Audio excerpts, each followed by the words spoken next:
Football is full of comeback stories. Players like Mohamed Salah, Kevin De Bruyne, and Luka Modric were once considered flops at some point in their careers, only to turn things around and shock the world with their brilliance. Now, we might be witnessing the next big comeback story. Antony Matheus dos Santos, simply known as Antony or the GOAT, by distinguished gentlemen and ladies. A player who went from being labeled the worst signing in Manchester United history to suddenly looking unstoppable at Real Betis.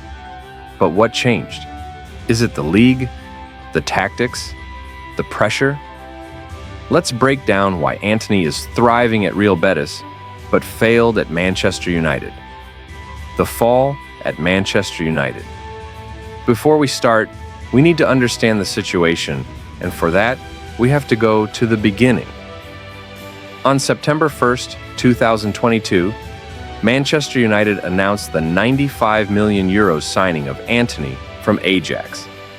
He arrived with high expectations after a solid season at Ajax, where he scored 12 goals and provided 10 assists in 33 games. But at United, it was a disaster.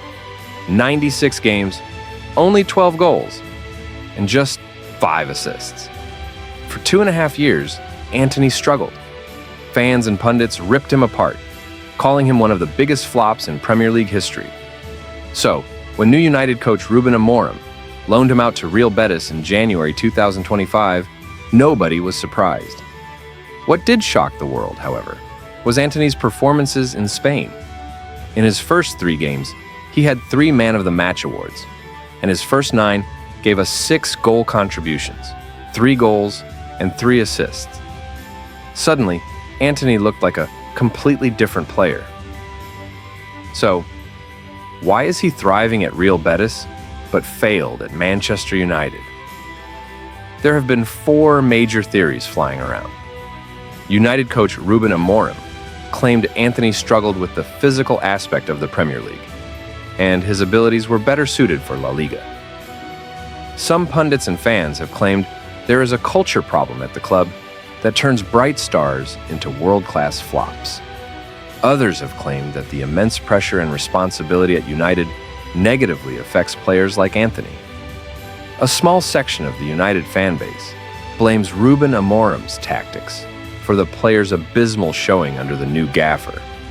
Was Amorim right, or perhaps La Liga truly is a much easier league to play in? Is the culture at Manchester United broken? Or is there something about Antony's play style that fits Real Betis like a glove? Mystery 1. Is La Liga simply easier than the Premier League? It's no secret. The Premier League is the most physical league in the world. Wingers like Salah, Son, and Mane have thrived in England because they combine speed, strength, and skill. The EPL is unforgiving for players who can't handle aggressive pressing and low-block defenses. Even Ruben Amorim himself admitted that Antony struggled with the physical side of English football. But La Liga? It's a different game. Less about pace and power, more about technique and intelligence. Antony's strengths, dribbling, ball control, passing, are far more valued in Spain. And he's not the only one benefiting from this. Iago Aspas of Celta Vigo is 37, lacks speed and strength, but still dominates on the right wing.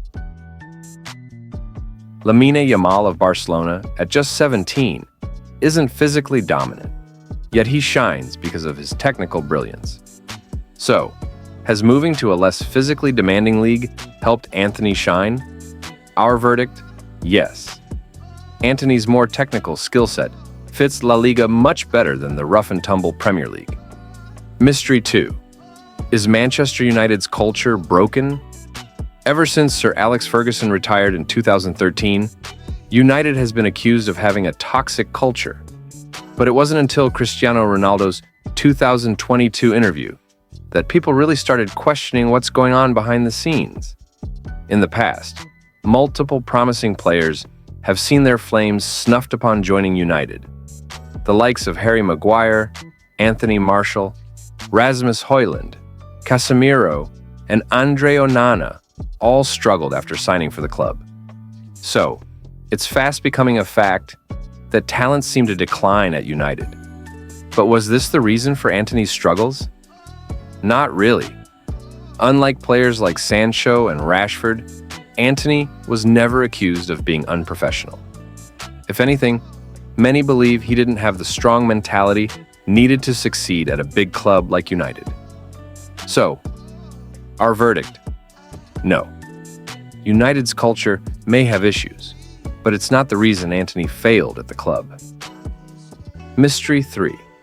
Was the pressure too much for Antony? Let's be honest. Playing for Manchester United is different. They have 13 Premier League titles, 3 Champions League titles, and are one of the biggest clubs in the world. Plus, there was Antony's 95 million euros price tag. So, fans expected instant greatness. From the moment he arrived, he was one of the most trolled players in the league.